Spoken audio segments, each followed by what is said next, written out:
श्री स्वामी समर्थ. यावर्षी हरतालिका व्रत कधी आहे? हे व्रत कोणी व का करावे? कुमारिका व विद्वानी हे व्रत करावे का? फक्त सुवासिनी महिलांनीच हे व्रत करावे? तर यावर्षी श्रावणी सोमवारी ज्यांना काही जमलं नाही त्यांनी या सोमवारी हरतालिका व्रत येणार आहे. तर हरतालिका व्रत हे शिव आणि शंकर या देवतेला समर्पित असतं आणि हरतालिका व्रत हे यावर्षीचं सोमवारी आलेलं आहे. त्यामुळे आपण शिवपार्वतीचा आशीर्वाद प्राप्त करण्यासाठी हरतालिकेचं व्रत कसं करावं, हे व्रताचे नियम काय आहे जे आपल्याला पाळायलाच हवेत, या व्रताचं महत्त्व काय आहे, या दिवशी कोणते कपडे घालू नये, अशी बरीचशी माहिती तुम्हाला या व्हिडिओतून मिळेल, जेणेकरून तुमच्या मनामध्ये हरतालिकेच्या व्रताविषयी कोणत्याच शंका राहणार नाहीत. त्यासाठी व्हिडिओ पूर्ण बघा. चॅनलवर नवीन असाल, पहिल्यांदाच माझे व्हिडिओ तुम्ही पाहत असाल तर चॅनलला अवश्य सबस्क्राईब करा. भाद्रपद महिन्याच्या शुक्ल पक्षातील तृतीयेला हरतालिकेचं व्रत केलं जातं. विवाहित महिला आपल्या पतीच्या दीर्घायुष्यासाठी हे व्रत करतात. आपल्या पतीची नियमित प्रगती हो यासाठी हे व्रत करतात. तर अविवाहित मुली इच्छित वर मिळवण्यासाठी हे व्रत करतात. पौराणिक कथेनुसार माता पार्वतीने हे व्रत भगवान शिवाला पती म्हणून प्राप्त करण्यासाठी केलं होतं. देवी पार्वतीची कठोर तपश्चर्या पाहून भगवान शिव तिच्या समोर प्रकट झाले आणि तिला पत्नी म्हणून स्वीकारले. तेव्हापासून अविवाहित स्त्रिया इच्छित पती मिळवण्यासाठी हे व्रत करतात, तर विवाहित स्त्रिया अखंड सौभाग्यासाठी हे व्रत करतात.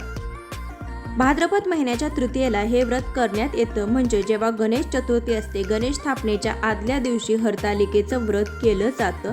तर हर हे भगवान शंकराचं नाव आहे आणि शंकराची आराधना करण्यात येत असल्याने या व्रतास हरतालिका म्हणून संबोधण्यात येतं. तर काही ठिकाणी हरितालिका असं देखील म्हटलं जातं. तर हरी हे भगवान विष्णूंचं नाव आहे. हरतालिकेसंबंधी पौराणिक कथाही आहेत. पार्वतीने आपल्या सख्यांसोबत हे व्रत केलं होतं, तर कालांतराने हे व्रत हरतालिका व्रत म्हणून प्रसिद्ध झालं. तर ह्या व्रतासाठी हरतालिका किंवा हरितालिका अशा दोन्ही शब्दांचा उपयोग करण्यात येतो. भाद्रपद महिन्यातील शुक्ल पक्षाची तृतीया तिथी 17 सप्टेंबर 2023 रोजी सकाळी 11:08 सुरू होते ते 18 सप्टेंबर 2023 रोजी रात्री 12:39 आहे. तर ज्या महिला हरतालिकेच्या तृतीयेचं व्रत करणार आहेत त्यांच्यासाठी 18 सप्टेंबर 2023 रोजी सकाळी 6:07 पासून ते 8:34 पूजेचा मुहूर्त आहे. तर या मुहूर्तावर तुम्ही हरतालिकेची पूजा करू शकता. हरतालिकेच्या तृतीयेची पूजा रात्रीच्या 4 प्रहरात देखील करण्याची प्रथा काही ठिकाणी आहे. तर हा उपवास सूर्योदयापासून सुरू होतो आणि दुसऱ्या दिवशी सूर्योदयाच्या वेळी 24 तासांनी संपतो. तर या दिवशी काही महिला निर्जळी उपवास सुद्धा करतात. हरतालिका व्रत हे शिव आणि पार्वती यांना समर्पित आहे. तर या दिवशी भरपूर नियम आपल्याला पाळावे लागतात. तर काही कामे आपण चुकूनही या दिवशी करायची नाहीत. देशभरात महादेव आणि पार्वतीची पूजा करून स्त्रिया हरतालिकेचं व्रत करतात. याने अखंड सौभाग्याची प्राप्ती होते. या श्रद्धेसह विवाहित तर मुली देखील योग्य वर मिळवण्यासाठी हे व्रत अगदी भक्तिभावाने करतात. म्हणूनच याचे काही खास नियम आहेत, ते देखील मी तुम्हाला सांगणार आहे. तर त्या नियमांचं आपल्याला पालन करावं लागेल. तर हरतालिका व्रत हे निर्जल करतात. कठोर नियम पालन करणारे या दिवशी पाणी सुद्धा ग्रहण करत नाहीत. तर तुम्हाला शक्य असेल तर तुम्ही निर्जला व्रत करू शकता किंवा तुम्हाला शक्य नसेल तर तुम्ही पाणी पिऊन फलाहार करून देखील हे व्रत करू शकता. एकदा हे व्रत धरल्यानंतर हे व्रत सोडता येत नाही. दरवर्षी विधीपूर्वक व्रत करण्याचा नियम आहे. या दिवशी घर स्वच्छ असावं, घरातील कचरा बाहेर करावा, रात्री जागरण करून भजन कीर्तन करण्याचा नियम सांगण्यात आला आहे. हरतालिका व्रतामध्ये शास्त्राप्रमाणे कुमारिका, सवाशन स्त्रिया आणि विधवा महिलांनी देखील हे व्रत करण्याची आज्ञा आहे. तर विधवा महिला सुद्धा या व्रताचा उपवास करू शकतात. शक्यतो पूजा मांडणी करू नये. तर विवाहित स्त्रिया आणि कुमारिकांनी पूजा मांडणी करून उपवास करून ह्या हे व्रत धरावे. हरतालिकेचं व्रत करण्यासाठी आपल्याला वाळूचं शिवलिंगच बनवायचं आहे. लाकडाच्या चौरंगावर वाळूची प्रतिमा तयार करावी. तुम्ही जर म्हणाल की आमच्या घरामध्ये शिवलिंग आहे, मग आम्ही त्या शिवलिंगाची पूजा करू शकतो का? तर नाही. ह्या व्रतासाठी आपल्याला वाळूचे शिवलिंग बनवायचं आहे आणि त्याचीच पूजा करायची आहे. हा एक यातला कठोर नियम आहे. पूजा करण्यापूर्वी कुटुंबातील वडीलधारी लोकांचा आशीर्वाद घ्यावा. व्रतादरम्यान दिवसभर क्रोध, थट्टा, कोणाचाही अपमान करणे तसेच वायफळ बडबड करणे टाळावे. तर या दिवशी कोणतीही चुकूनही 5 कामे करू नये. ती अशी की क्रोध करणे टाळावे. हरतालिका तृतीया व्रत दरम्यान ईर्ष्या क्रोधापासून दूर राहावे. या दिवशी क्रोधापासून दूर राहण्यासाठी हातावर मेहंदी लावण्यात येते. कोणाचाही अपमान करू नये. तसं तर वयस्कर लोकांचा कधीच अपमान करू नये, परंतु या दिवशी चुकून देखील वडीलधाऱ्यांना अपशब्द बोलू नये. तसेच त्यांचे मन दुखावेल असं शब्द तोंडातून बाहेर काढू नये. या व्रतादरम्यान झोपलं जात नाही. या दिवशी दिवसा तर झोपायचं नाही, परंतु रात्री देखील जागरण केलं जातं. हे व्रत करणाऱ्याने रात्री जागरण करून भजन कीर्तन केलं जातं. पण ज्यांना शक्य नाही त्यांनी दिवसभर तरी झोपणं टाळावं आणि संध्याकाळी तुम्ही झोपू शकता. तर या दिवशी हे जे व्रत आहे ते निर्जला व्रत करण्याचं विधान आहे. तर कठोर व्रत करणारे या दिवशी पाणी देखील पित नाहीत, परंतु शरीराला सहन होत नसल्यास किंवा आजारी गर्भवती स्त्रिया आपल्या सवलतीप्रमाणे हे व्रत करू शकतात. तर तुम्हाला जर शक्य असल्यास तर तुम्ही या दिवशी दुधाचं सेवन करणं टाळावं. तसंच अन्न घेणं हे देखील टाळावं. व्रत करणाऱ्यांच्या 1 दिवसापूर्वीच तामसिक भोजन करणं टाळावं. तर तुम्हाला जसं शक्य आहे त्याप्रमाणे तुम्ही हे व्रत करू शकता.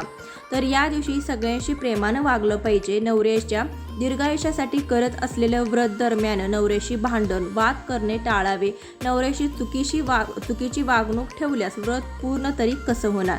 तर हे काही नियम आहेत, ते नियम आपण पाळूनच हे हरतालिकेचं व्रत करायला हवं. हरतालिकेच्या व्रतादिवशी तुम्ही 16 शृंगार करू शकता, कारण की हे पार्वतीला समर्पित आहे. पार्वतीला तुम्ही सौभाग्यवान अर्पण करू शकता. हरतालिकेच्या व्रतादिवशी चुकूनही काळ्या रंगाचे कपडे घालायचे नाहीत, कारण की शिवाच्या पूजेमध्ये काळ्या रंगाचे कपडे घातले जात नाही. त्यासाठी श्रावणातल्या सोमवारी काहींना जर शिवपूजा करायला जमलं नसेल तर त्यांनी या दिवशी तरी हरतालिकेचं व्रत करावं. तुम्हाला जर हरतालिकेचं व्रत किंवा पूजा मांडणी करायची नसेल तर तुम्ही हरतालिकेच्या दिवशी तुम्ही भगवान शिवांची आणि पार्वतीची पूजा करू शकता किंवा शिवमंदिरात जाऊन तुम्ही 1 तांब्या पाणी आणि 1 बेलपत्र देखील शिवलिंगावरती अर्पण करू शकता. हरतालिकेची पूजा कशी करावी याचा प्रत्यक्ष व्हिडिओ आपल्या चॅनलवरती अपलोड झालेला आहे, तर तो पाहिला नसेल तर नक्की पहा आणि हरतालिकेची पूजा ती बघून तुम्ही करू शकता. तर एके दिवशी शंकर पार्वती कैलास पर्वतावर बसली होती. पार्वतीने शंकराला विचारलं, महाराज, सर्व व्रतात चांगलं असं व्रत कोणतं? श्रम थोडे आणि फळ पुष्कळ असं एखादं व्रत असेल तर ते मला सांगा. मी कोणत्या पुण्याईने आपले पदरी पडले हे मला सांगा. तेव्हा शंकर म्हणाले, जसा नक्षत्रात चंद्र श्रेष्ठ आहे, ग्रहात सूर्य श्रेष्ठ आहे, 4 वर्णात ब्राह्मण श्रेष्ठ आहे, देवात विष्णू श्रेष्ठ आहे, नद्यात गंगा श्रेष्ठ आहे, त्याचप्रमाणे हरतालिका हे व्रत सर्वात श्रेष्ठ आहे. ते तुला सांगतो. तेच तू पूर्वजन्मी हिमालय पर्वतावर केलंस आणि त्याच पुण्यानं तू मला प्राप्त झाली आहेस. तर ते व्रत ऐक. हे व्रत भाद्रपद महिन्यातील पहिल्या तृतीयेला करावं. ते पूर्वी तू केलंस ते मी तुला आता सांगतो. तू लहानपणी मी तुला प्राप्त व्हावं म्हणून मोठं तप केलं. 64 वर्ष तर झाडाची पिकली पानं खाऊन होतीस, परंतु थंडी, पाऊस, ऊन ही तिन्ही दुःख सहन केलीस. हे तुझे श्रम पाहून तुझ्या बापाला फार दुःख झालं व अशी कन्या कोणाला द्यावी अशी त्याला चिंता पडली. इतक्यात तिथं नारदमुनी आले. हिमालयानं त्यांची पूजा केली व येण्याचं कारण विचारलं. तेव्हा नारद म्हणाले, तुझी कन्या उपवर झाली आहे, ती विष्णूला द्यावी, तो तिचा योग्य नवरा आहे. त्यांनीच मला तुझ्याकडे मागणी करण्यास पाठवलं आहे, म्हणून मी इथं आलो आहे. हिमालयाला मोठा आनंद झाला. त्याने ही गोष्ट कबूल केली. नंतर नारद तिथून विष्णूकडे गेले. नारद गेल्यावर तुझ्या बापाने ही गोष्ट तुला सांगितली. ती गोष्ट तुला रुचली नाही, तू रागवलीस. असं पाहून तुझ्या सखीनं रागवण्याचं कारण विचारलं. तेव्हा तू सांगितलंस, महादेवा वाचून मला दुसरा पती करायचा नाही. असं असून माझ्या बापानं मला विष्णूला देण्याचं कबूल केलं आहे. याला काय उपाय करावा? मग तुला तुझ्या सखीनं एका घोर अरण्यात नेलं. तिथं गेल्यावर एक नदी दृष्टीस पडली. जवळच एक गुहा होती.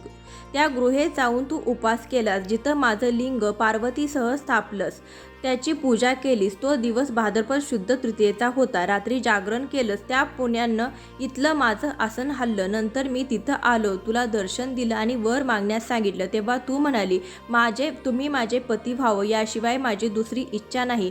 नंतर ती गोष्ट मी मान्य केली. मी गुप्त झालो. पुढे दुसऱ्या दिवशी ती व्रतपूजा विसर्जन केलीस.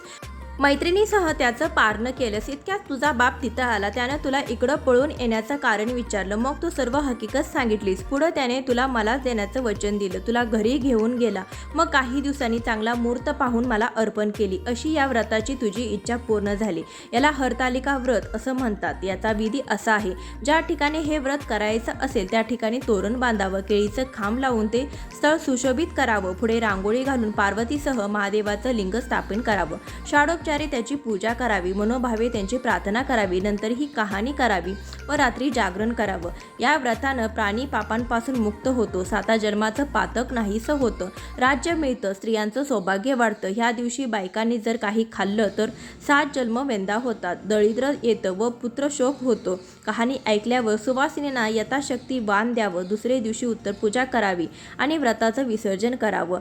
अशी ही हरतालिकेच्या व्रताची कहाणी ऐकल्याशिवाय किंवा वाचल्याशिवाय हरतालिकेचं व्रत पूर्ण होत नाही. देवी पार्वतीला शिवशंकर यांना पतीच्या स्वरूपात प्राप्त करण्यासाठी तब्बल 107 वेळा जन्म घ्यावा लागला आणि त्यानंतर 108वा जन्म घेतल्यानंतर माता पार्वतीच्या कठोर तपश्चर्या तसेच भक्तीमुळे भगवान शिव यांनी त्याला आपली पत्नी म्हणून स्वीकार केलं.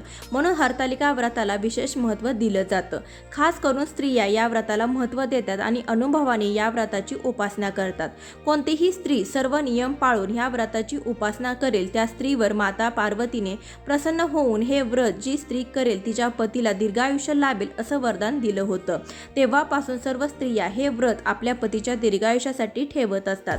हरतालिकेचं व्रत हे सगळ्यात आधी देवी पार्वतीने शिवशंकर महादेवासाठी ठेवलं होतं, म्हणून ते अत्यंत खास असं मानलं जातं. जी स्त्री हे व्रत करते तिच्यावर शंकर पार्वतीची विशेष कृपादृष्टी असते.